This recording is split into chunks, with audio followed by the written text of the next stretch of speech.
বন্ধুরা জানবে, পশুদের মধ্যেও এখনো জ্ঞান, বিবেক এবং সততা আছে, যা অনেক হাজার হাজার মানুষের মধ্যে নেই।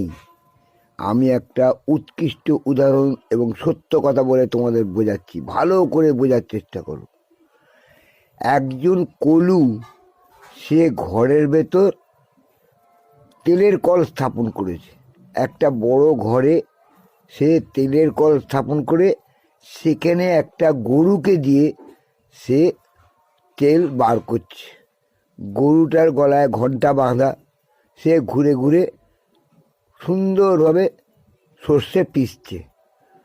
এমন সময় একটা উকিল সেখান দিয়ে যাচ্ছিল, দেখলো কলু ঘরের বাইরে বসে বসে বিড়ি টানছে আর গরুটা সমানে তেল ভেঙে যাচ্ছে, অর্থাৎ সর্ষে ভেঙে তেল বার করছে এক মনে, একভাবে, কাজে কোনো ফাঁকি নেই।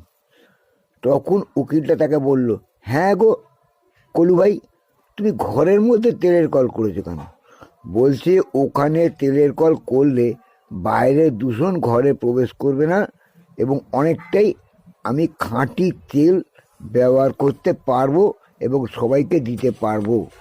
এই কথা শুনে উকিল বলছে, ও তাই তাই, আচ্ছা তুমি বাইরে বসে বসে বিড়ি টানছো কেন? বলছে, বিড়ি টানছি, গরুর কাজ করছে, আমার সময় আছে তাই বাইরে বসে বসে বিড়ি খাচ্ছি। গরু তো গরুর কাজ করছে। ওর বলে, তুমি কি করে বুঝবে? বলছে, ওর গলায় তো ঘন্টা বেঁধে দিয়েছি, ও ঠিক মতো কাজ করলে ঘন্টাটা টং টং টুং টুং টুং টুং করে বাজবে, আমি বুঝতে পারবো যে সে ঠিক কাজ করে যাচ্ছে, ঠিকভাবে আছে। তখন উকিলটা ওকে বলছে, দাঁত কেলিয়ে বলছে যে যদি ওই গরুটা এক জায়গায় দাঁড়িয়ে গলাটা নাড়ে, মাথাটা নাড়ে, তাহলে তার ঘন্টা তো টুং টুং করে বাজবে।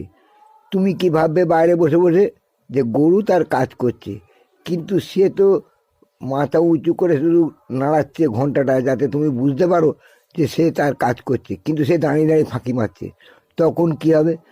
বলছে, দেখুন উকিলবাবু, গরু তো আপনার মতো ওকালতি নিয়ে পড়েনি আর কুচুটে বুদ্ধিও নেই। পশুদের মনেই এখনো পর্যন্ত সৎ মনোভাব এবং মালিককে ফাঁকি না দেওয়ার জন্য সব কিছু করতে পারে। তাই তার সততা এবং মনোনিবেশ, আমি তাকে ভালোবাসি ওই কারণেই, এবং আমাকে তার সততা মুগ্ধ করেছে, যা আপনার মধ্যে নেই। তাহলে বুঝতে পারছো কীরকম তফাৎ পশু আর মানুষের মধ্যে? তোমরা আমার ইউটিউবটাকে সাবস্ক্রাইব করো, অনেক ভালো ভালো জ্ঞানের কথা, ভালো কথা পাবে।